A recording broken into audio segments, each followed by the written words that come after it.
Nos excuses pour le retard apporté à la diffusion de ce journal. Dans l'actualité de ce mardi 28 février, la sortie du candidat Abdoulaye Wade au lendemain du premier tour de l'élection présidentielle. Tout est encore possible selon le président sortant. À propos du scrutin, la mission d'observation de l'UEMOA se réjouit du déroulement des opérations. En France, on s'intéresse à la forme des candidats en lice. Comment se portent-ils? Des éléments de réponse dans ce journal. Bienvenue, la déclaration du président Abdoulaye Wade au lendemain de l'élection présidentielle au Sénégal, le premier tour. Tout est encore possible, a-t-il déclaré devant la presse nationale et internationale. C'était hier.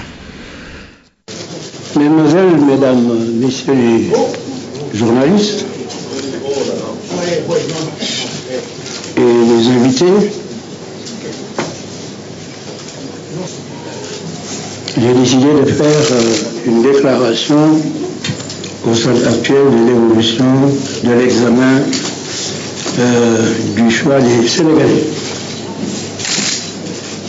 Sénégalaises, Sénégalais, mes chers compatriotes, le 26 février 2012, vous avez été nombreux à vous rendre aux urnes à l'occasion de l'élection du président de la République.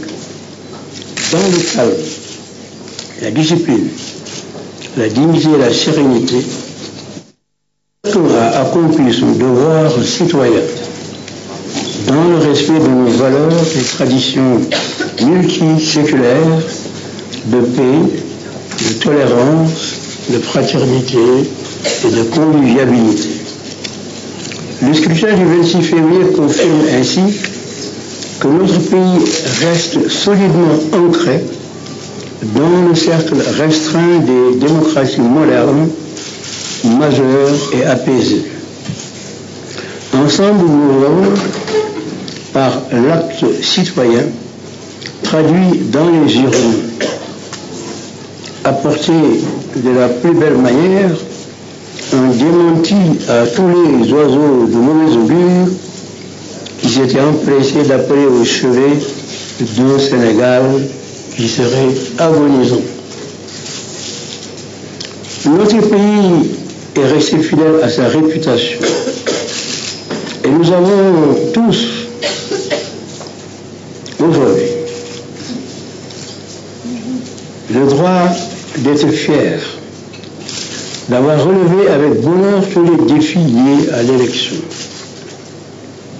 D'abord le défi du respect du calendrier républicain en tenant le scrutin sans changement à la date échue. Ensuite, le défi de la transparence et de la maîtrise du processus électoral avec un fichier électoral contradictoirement contrôlé avec assistance internationale et offrant toutes les conditions de stabilité. Un système de contrôle commun fiable accompagné par un mécanisme indépendant d'observation nationale et internationale. Un défi de l'organisation en mettant dans tous les bureaux de vote tout le matériel électoral dans les délais requis. Enfin, le défi de l'organisation d'un scrutin transparent, démocratique et pacifique. Nous en sommes à présent au dépouillement et au recensement des votes par les structures compétentes au niveau départemental en attendant la publication prochaine des résultats provisoires. Je tiens à ce stade à féliciter chaleureusement le gouvernement pour avoir été à la hauteur de la tâche que je lui avais confiée, c'est-à-dire organiser un scrutin dans les meilleures conditions de transparence, de liberté et de quiétude pour les électeurs, ainsi que d'égalité des candidats. Mais je voudrais surtout rendre un hommage appuyé à vous, mes chers compatriotes, pour la maturité l'esprit de tolérance et de civisme dont vous avez fait montre. À l'épreuve des faits, vous avez une fois de plus démontré la vitalité inépuisable du génie de notre peuple, car au-delà de la diversité de nos choix, nous sommes et demeurons une nation unie et indivisible. Je veux saluer et remercier tous mes concitoyens, hommes et femmes, jeunes et moins jeunes, qui ont voté en ma faveur. Que tous les militants et sympathisants du PDS et des forces alliées, des mouvements de soutien ainsi que les citoyens sans parti politique trouvent ici l'expression de ma profonde gratitude. En même temps, je salue et je respecte les autres candidats et les compatriotes qui ont porté leur choix sur eux. C'est là l'expression normale du pluralisme démocratique pour lequel je me suis toujours battu dans les moments difficiles que j'ai passés à l'opposition. À tous les militants, alliés et sympathisants, je demande de rester mobilisés parce que les tendances lourdes dégagées par le recensement qui, à l'heure actuelle, porte sur 282 collectivités locales sur 551, soit la moitié, me classe en tête avec 32,17% et 25,24% au mois suivant. Tout est donc encore possible, victoire au second tour. Dans la perspective du second tour, le PDS et ses alliés, dont le candidat reste en tête de la compétition, vont naturellement explorer toutes les possibilités d'entente avec d'autres forces politiques selon des modalités à convenir ensemble pour élargir notre électorat et nous assurer les conditions d'une victoire finale. Ensemble, nous relèverons ce défi. Vous avez ma confiance et je sais pouvoir compter sur la vôtre. Je ne terminerai pas sans remercier les journalistes nationaux et surtout étrangers qui ont voulu venir observer notre élection pour informer leur opinion. J'en fais de même pour tous les observateurs africains et étrangers, signé Abdoulaye Wade, candidat du PDS et des FAP. Je vous remercie de votre attention. Et toujours dans le cadre de cette élection présidentielle, la mission d'observation de l'Union économique et monétaire ouest-africaine livre ses conclusions. Selon ses membres, le vote s'est déroulé selon les normes et aucun dysfonctionnement n'a été noté. Voici à ce propos Malégué Traoré, chef de la mission, au micro de Oumindour. Au titre de l'accompagnement du processus, nombreux ont été les observateurs que nous avons rencontrés dans les bureaux de vote. Mais en dehors de ceux de l'Union européenne, rares sont les missions rencontrées partout. Étant donné le nombre élevé des observateurs africains, il y a là un problème évident. Un minimum de coordination entre les organismes africains, à commencer par l'Union africaine, et les organisations d'intégration comme l'UEMOA et la CEDEAO dans les sous-régions amènerait plus de cohérence dans l'observation des élections et garantirait des performances plus visibles des observateurs. La mission de l'UEMOA au terme de l'observation se réjouit de la tenue exceptionnellement pacifique et sereine de cette élection. Elle salue la maturité du peuple sénégalais, celle des citoyens à tous les niveaux, mais surtout celle des acteurs sociaux et politiques, notamment les leaders et les candidats à la magistrature suprême de l'État. Les autorités sénégalaises, tant gouvernementales qu'administratives, doivent être également saluées. L'originalité du système organisationnel des élections a été soulignée au début de cette déclaration. Elle a fonctionné à un niveau optimal. L'ouverture de la classe politique centrée sur le progrès du Sénégal, voulu par tous, est une... Voilà, on s'intéresse maintenant à l'élection présidentielle en France. C'est dans quelques semaines.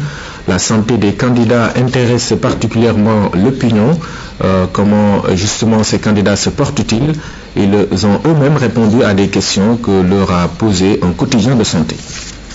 Il aime à se montrer en coureur infatigable. Il ne sort pas, ne boit quasiment pas, n'avoue qu'un rare cigare de temps en temps. Bref, à 57 ans, Nicolas Sarkozy répond d'un cœur léger au questionnaire du quotidien du médecin, hygiène de vie irréprochable. Mais François Hollande n'est pas en reste. Vous avez fait un régime, c'est pas... À peine. Non, mais pas de partout, vous avez... De partout, je ne sais pas.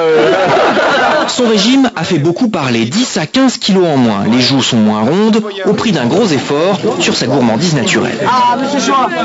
Quant à Marine Le Pen, malgré un dos fragile, elle est, dit-elle, en titane et c'est de famille.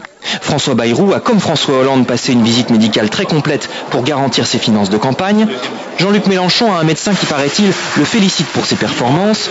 Et Nicolas Dupont-Aignan ferait, lui, 30 pompes chaque matin au réveil. Moins bavarde, Nathalie Arthaud se contente de préciser qu'elle se porte bien. Et Eva Joly qu'elle ne souffre de rien qui mérite d'être mentionné. Seul Philippe Poutou rappelle qu'en tant qu'ouvrier, il a 7 ans d'espérance de vie de moins qu'un cadre. Enfin mauvais joueur, le pourtant très en forme Dominique de Villepin n'a pas estimé devoir répondre au questionnaire du quotidien du médecin. La Grèce, à nouveau mal notée par l'agence d'évaluation financière américaine Standard & Poor's. L'agence estime qu'il y a des risques que ce pays ne rembourse jamais la dette. Le régime de rigueur imposé à la population grecque commence à avoir des conséquences autres qu'économiques. Avec ses 950 chambres, l'hôpital Evangelismos est le plus grand hôpital public d'Athènes. L'an dernier, plus de 200 000 personnes s'y sont présentées, dont la moitié aux urgences. Il est certain que la crise a des conséquences sur la santé des gens, mais nous sommes prêts à donner le service qui est nécessaire aux patients pour le guérir. Tous les malades qui arrivent à ces hôpitaux ont le droit d'être pris en charge et soignés.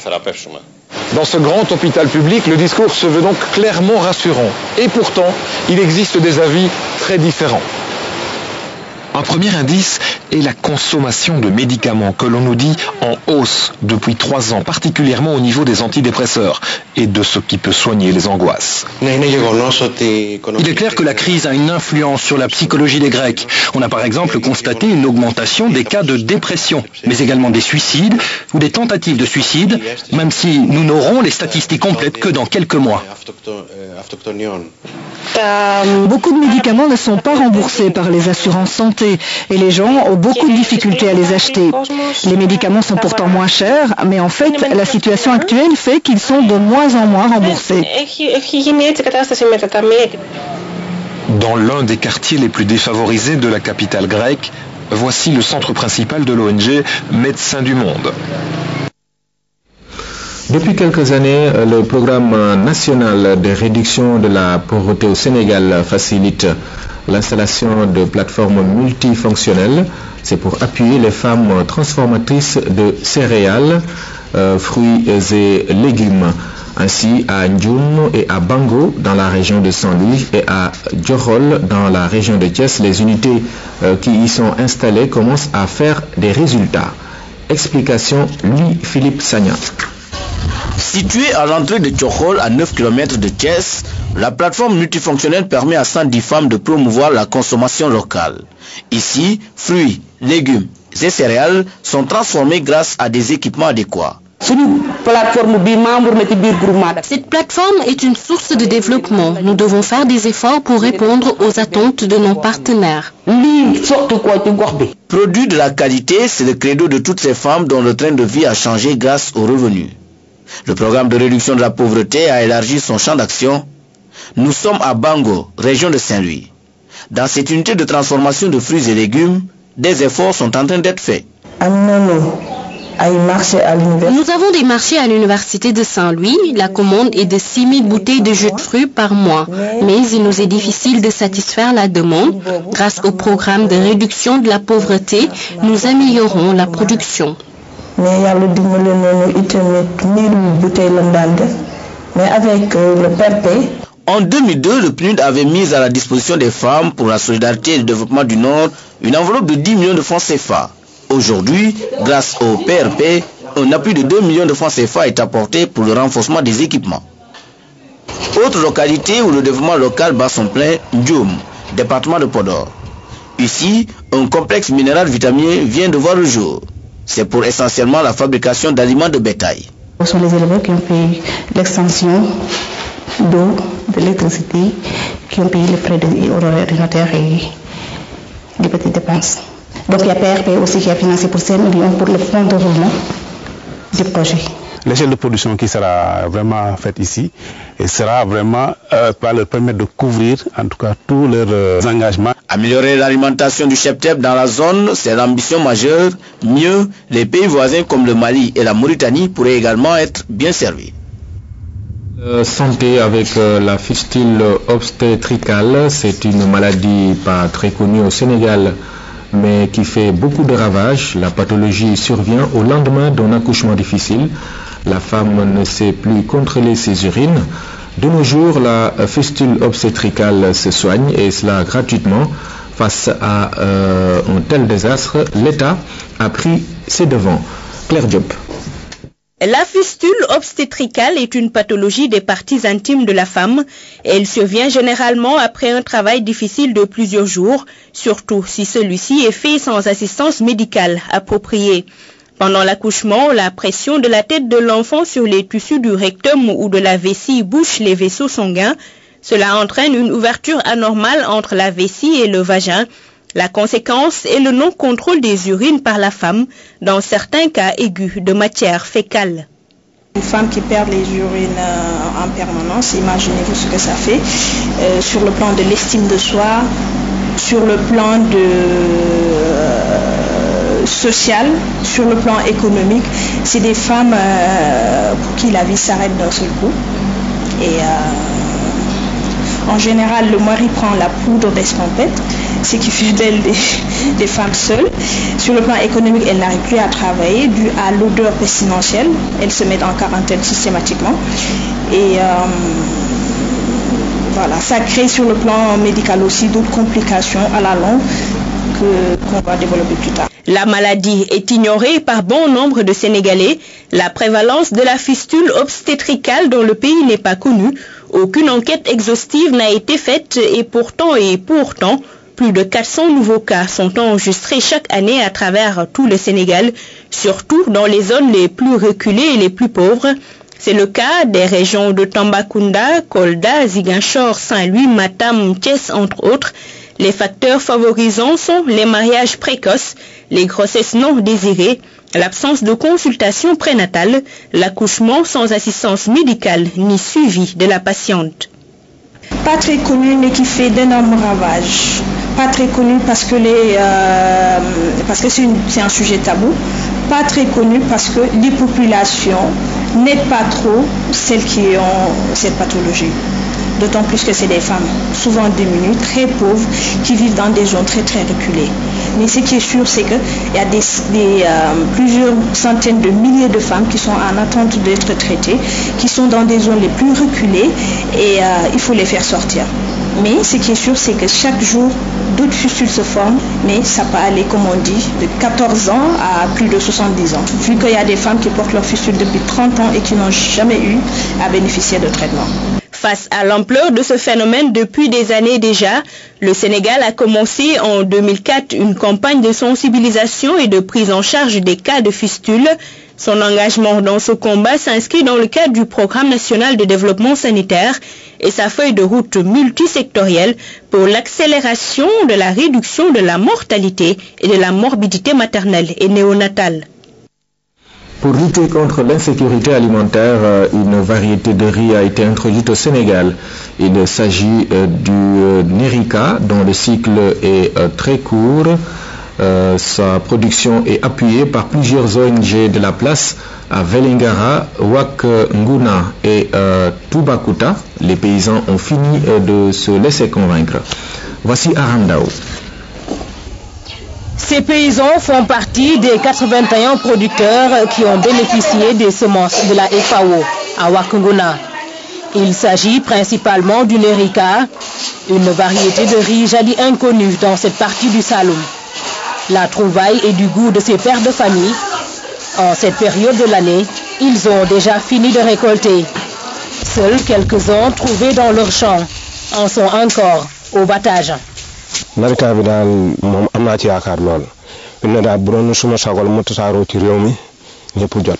Kuran xëy di jëndi ceeb Kaolack sec 15 jours yu nekk 30 tonnes kaw ceeb wàcc wàkk ngoona mu tasaare si gox bi ñu jënd ko ba mu jeex suñu wanee bunt bu ñu mën a jaar ba bay ceeb ba di ko mën di dundee ak mboq dañ ko sant ko gërëm.